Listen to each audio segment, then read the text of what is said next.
नमस्कार, आप देख रहे हैं केबीसी न्यूज। अंग्रेजी शासन और अंग्रेजी हुकूमत की ज्यादती अगर आपने नहीं देखी होगी तो आप जंतर मंतर और बिहार में छात्रों के आंदोलन को याद करिए। जी हाँ, ये बात हम नहीं कह रहे हैं, ये कांग्रेस के एनएसयू के जो राष्ट्रीय अध्यक्ष है वो याद दिला रहे हैं कि बिहार में और केंद्र में जो भाजपा की सरकार है वो भाजपा आरएसएस मिलकर छात्रों का मुंह बंद करना चाहती है, बिहार और देश के विकास पर लगाम लगाना चाहती है। और जो अंग्रेजी हुकूमत की रणनीति थी उस रणनीति के खिलाफ अगर कोई आवाज उठाए तो गोलियों से भून देना चाहती है। जी हाँ, ये तमाम चीजें आज सब पटना के सदाकत आश्रम जो प्रदेश कार्यालय है कांग्रेस का, वहां आज प्रेस वार्ता बुलाकर कहा गया है। और जिस तरह से सीवान में छात्रों पर AK-47 से गोलियां दागी गई थी आंदोलन के दरमियान, उस पर चिंता जाहिर करते हुए बड़ा बयान दिया है। और इन्होंने कहा है, धाकर ने, जो राष्ट्रीय अध्यक्ष है एनएसयू के, कि अगर जितने भी छात्रों को गिरफ्तार किया है, जेल में बंद किया है, अगर उसको तुरंत रिहा नहीं किया जाता है, हालांकि केंद्र सरकार का जो आदेश आ चुका है और बिहार सरकार ने भी आदेश दिया है, लेकिन जो प्रक्रिया है उस प्रक्रिया में अगर कोई विलंब होती है तो 4 तारीख को यानी 4 अगस्त को बड़ा आंदोलन का आगाज करेगा एनएसयू के तरफ से। सुनिए क्या कुछ कहते हुए नजर आ रहे हैं विनोद जाकर जी। बहुत बड़ी लड़ाई आज इस देश का विद्यार्थी लड़ रहा है। जिस तरीके से पूरे देश के अंदर पेपर लीक के खिलाफ एक बड़ा माहौल बना और 12 साल से जो केंद्र की भाजपा सरकार है, प्रदेश में जो उनकी डबल इंजन की सरकार कहते हैं, बिहार में उनके गठबंधन की सरकार है, जिस तरीके से छात्रों के ऊपर अन्याय हुए उसका आपका घड़ा एक लंबे दौर के बाद मजबूती से टूटा। जंतर मंतर पर छात्र इस मांग के साथ आंदोलन कर रहे थे कि इस देश का एजुकेशन सिस्टम बदला जाना चाहिए। जिस तरीके से पेपर लीक हो रहे हैं उनको रोका जाना चाहिए, भर्तियां समय पे कराई जानी चाहिए, समय पे रिजल्ट होने चाहिए, समय पे विज्ञापन जारी होने चाहिए, कैलेंडर जो है एक बनाया जाना चाहिए ताकि विद्यार्थियों को सहूलियत हो सके। इन तमाम मांगों को लेकर विद्यार्थी आंदोलन कर रहे थे। लेकिन जिस तरीके से नरेंद्र मोदी ने, अमित शाह ने, सम्राट चौधरी ने ये जो भूमिका निभाई जनरल डायर की, तो कहूंगा कि जलियांवाला बाग का जो हत्याकांड था अंग्रेजों के दौर में हिंदुस्तान ने देखा, या फिर आज के दौर में 2026 में पटना के विद्यार्थियों ने देखा कि कैसे निहत्थे छात्रों पर वाटर कैनन चलाए गए, आंसू गैस के गोले दागे गए, लाठीचार्ज किया गया। जब उनका पेट नहीं भरा तो AK-47 जैसे बंदूकें उनसे गोली चलाकर निहत्थे छात्रों पर वार किया गया। 3 से ज्यादा छात्र उनकी गोली का शिकार हुए। कल मेदांता हॉस्पिटल में हम राहुल गांधी जी के निर्देश पर उन छात्रों से मिले और उनकी समस्याओं को, तकलीफ को जाना कि वो कैसे उस गोली का शिकार हुए, इंटेंसली उनको जो है मारा गया। नेता प्रतिपक्ष राहुल गांधी जी ने भी पीड़ित छात्रों से बातचीत की, फोन पे उनको सांत्वना दी कि हर संभव मदद हम आपके साथ में खड़े हैं, जो भी मदद हमसे होगी हम करेंगे। देखिए, शिवान में जिसके गर्दन से गोली निकली छूकर, वो जिंदा है हमारे बीच में और सही सलामत है। और जब उसके घर में घुसे, जब पता लगा कि उसके पिता बचपन में चले गए, माँ 1800 रुपए मेड का काम करती है और घर चलाती है। जो छात्र मेदांता में एडमिट था, जिसके गर्दन में गोली लगी, कंधे में गोली लगी, उसके माँ ने राहुल गांधी जी को उन्होंने पीड़ा बताई। एक छात्र जो अग्निवीर का एक सैनिक बनना चाहता है, उसके पैर में गोली लग गई। अब उसके भविष्य और उसकी जिंदगी का जो है क्या, सरकार उसके लिए क्या जवाबदेही तय कर रही है, इसको लेकर तमाम देश भर में छात्रों में बड़ा आक्रोश है। और छात्रों की यही मांग है कि जिन छात्रों की गोली लगी है, केंद्र की और बिहार की सरकार 50 लाख रुपए की मुआवजा राशि उन छात्रों को दे जिनका भविष्य आज उस गोलीकांड के कारण जो है खराब हो चुका है। जिस तरीके से जेपी नड्डा ने यह वादा किया था कि जब आंदोलन की समाप्ति हो गई, धर्मेंद्र प्रधान का इस्तीफा हो गया, उसके बाद हम लोग छात्रों के ऊपर कोई कानूनी कार्रवाई नहीं करेंगे, उनके ऊपर कोई एफआईआर नहीं करेंगे, जेल में नहीं डालेंगे। लेकिन जैसे ही आंदोलन खत्म की घोषणा होती है, जंतर मंतर से और बिहार से छात्र अपने घर को लौटता है, उसके बाद जो कार्रवाई पूरे देश में विद्यार्थियों के ऊपर हुई, आज हजारों की तादाद में देश का विद्यार्थी देश की जेलों में बंद है, सैकड़ों की तादाद में बिहार का विद्यार्थी बिहार की जेलों में बंद है। ये भाजपा की कथनी और करनी का अंतर है कि वो एक तानाशाही फरमान लेके आते हैं। और जिस तरीके से मैं अभी शांतनु शेखर जो हमारे पटना विश्वविद्यालय के छात्र संघ के अध्यक्ष हैं, एनएसयूआई के साथी हैं, मैं कल उनसे भी मिला और आज उनकी मां से भी मिला, तो उन्होंने पीड़ा बताई कि कैसे पड़ोसियों की छत से पुलिस उनके घर में पहुंचती है और शांतनु के कनपट्टी पे बंदूक रखती है, उनके आंखों पे पट्टी बांधती है, उनके साथ मारपीट करती है, घर वालों को टॉर्चर करती है, घर वालों की कनपट्टी पे बंदूक रखती है और एक आतंकवादी जैसा सलूक करके मारते पीटते उसको जो है जेल में डालती है। ये कहां का न्याय है?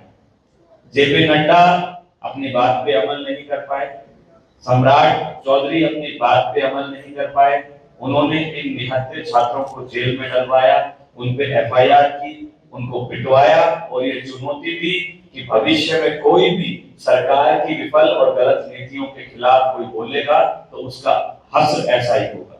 देश में राहुल गांधी जी ने प्रेस कॉन्फ्रेंस करके इस देश की सरकार को, मोदी सरकार को, गृह मंत्री अमित शाह को चुनौती दी कि अगर इसी तरीके से छात्रों को जेल में डाला गया तो फिर से आंदोलन खड़ा होगा। उसके दबाव के कारण बिहार सरकार ने एक पत्र जारी किया गृह विभाग ने कि हम एफआईआर वापस लेंगे और छात्रों की रिहाई करेंगे। लेकिन उस बात को आज 4 दिन हो गए, अभी किसी भी प्रकार की कोई रिहाई एक भी छात्र की नहीं हुई। तो ये बिहार सरकार की और देश की भाजपा की सरकार की कार्यशैली पर बड़ा सवाल खड़ा करती है।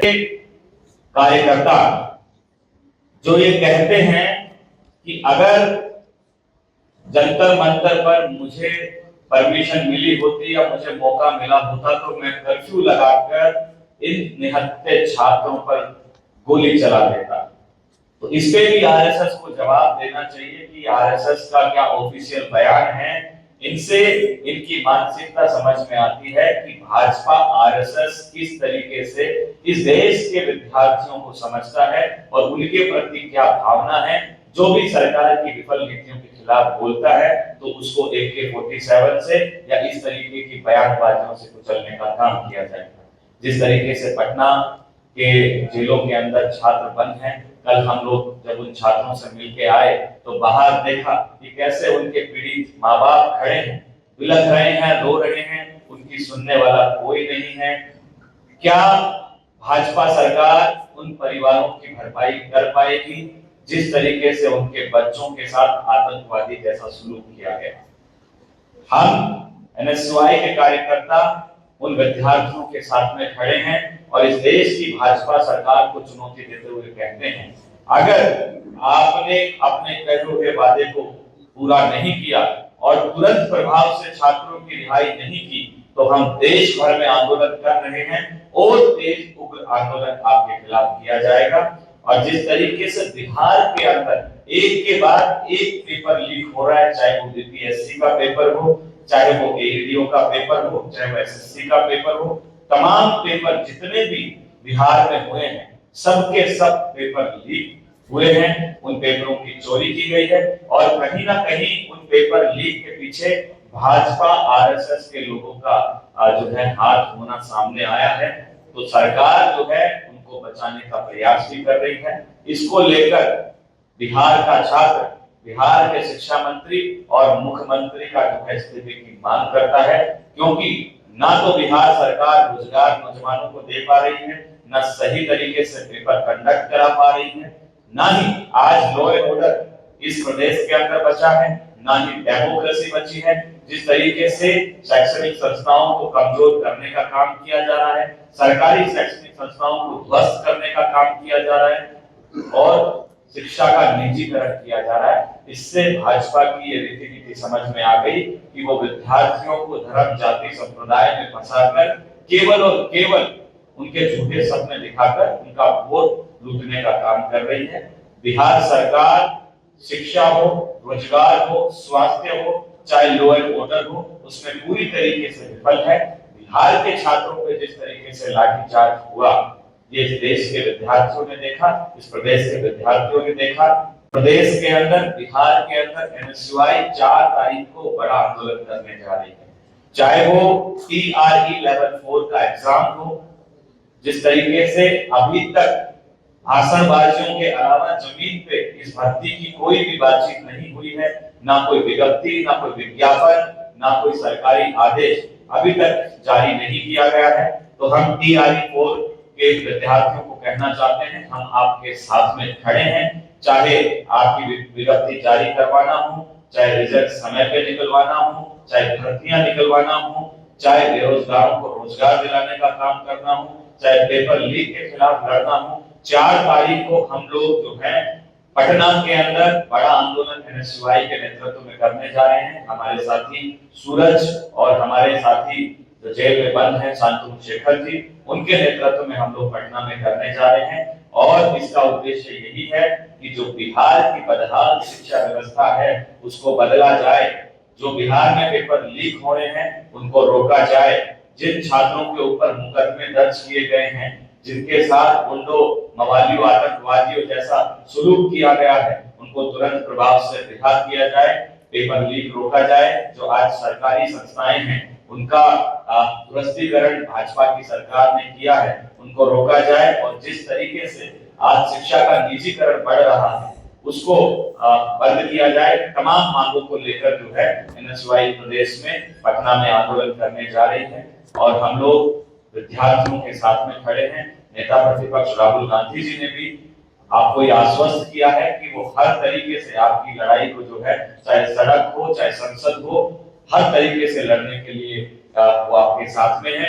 और जिस तरीके से हमने देखा कि संसद के सत्र में नेता प्रतिपक्ष राहुल गांधी जी ने, कांग्रेस पार्टी के सांसदों ने, श्रीमती प्रियंका गांधी जी ने छात्रों के समर्थन में सरकार से तीखे सवाल पूछे और सरकार जिस तरीके से उन सवालों से भाग रही है, तो ये समझ में आ गया है कि अब इनकी सत्ता का सूरज डूबने वाला है। अब ये धर्म, जाति, संप्रदाय के नाम पर इस देश के नौजवानों को लड़ा नहीं सकते, उनको बरगला नहीं सकते। में छात्र पटना में इकट्ठा होंगे और अपने हक और अधिकार की मांग को लेकर सम्राट चौधरी और केंद्र की भाजपा सरकार के खिलाफ मोर्चा खोलेंगे। आप सब पत्रकारों का मैं तो आपने सुना क्या कुछ कहा है विनोद जाकर ने, और उन्होंने कहा है कि कांग्रेस लगातार छात्रों के साथ रही है और रहेगी। अगर किसी भी तरह की दिक्कत है तो राहुल गांधी भी इस पर तैयार है छात्रों के साथ देने के लिए। लेकिन जो पुलिसिया कार्रवाई हुई है छात्रों के ऊपर,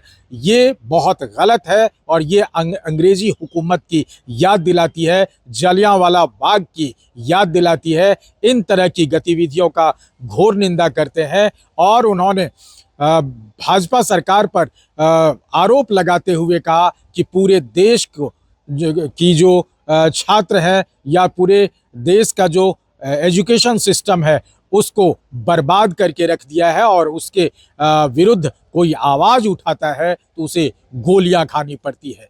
तो इन तमाम पहलुओं पर बात हुई है, लेकिन अब देखना होगा जिस तरह से केंद्र सरकार छात्रों के सामने घुटने टेक दी, जंतर मंतर पर जो आंदोलन हुआ उसको लेकर के क्या वो सरकार डर गई? जो शिक्षा मंत्री धर्मेंद्र प्रधान को इस्तीफा देना पड़ा, बिहार में भी अब उन लोगों ने ऐलान किया है जंतर मंतर के बाद कि वैसी ही परिदृश्य बिहार में भी होगा और सम्राट चौधरी की सरकार को भी इस्तीफा देना होगा। तो ये जाहिर सी बात है कि जिस तरह से करप्शन, भ्रष्टाचार और क्राइम, साथ ही साथ बिहार में भी जो शिक्षा का स्तर बद से बदतर है, उस पर बहुत ही कड़ी कार्रवाई की ज़रूरत है और सरकार इस पर लगातार निष्क्रिय दिख रही है। लेकिन छात्र अगर आवाज़ उठा रहे हैं तो लाठियां लग रही है। लेकिन एक बड़ा सवाल ये भी है, विपक्षियों की तरफ को भी इस पर ध्यान देना होगा कि छात्र के देश में जो कई असामाजिक तत्व आए और पत्थर चलाए, पत्रकारों को पीटा, इस पर क्या कुछ होगा? क्या इसके एफआईआर को भी रद्द करने की मांग कर रहे हैं? क्या इसको भी रिहाई करने की बात करेंगे? इस पर जब विनोद जाखड़ जी से बात किया गया तो चुप्पी साध दी। तो देखना होगा कि अब 4 तारीख को कितना बड़ा आंदोलन होता है और सरकार इसके लिए क्या मुकम्मल व्यवस्था कर पाती है। अमलेश आनंद, केबीसी न्यूज़, पटना।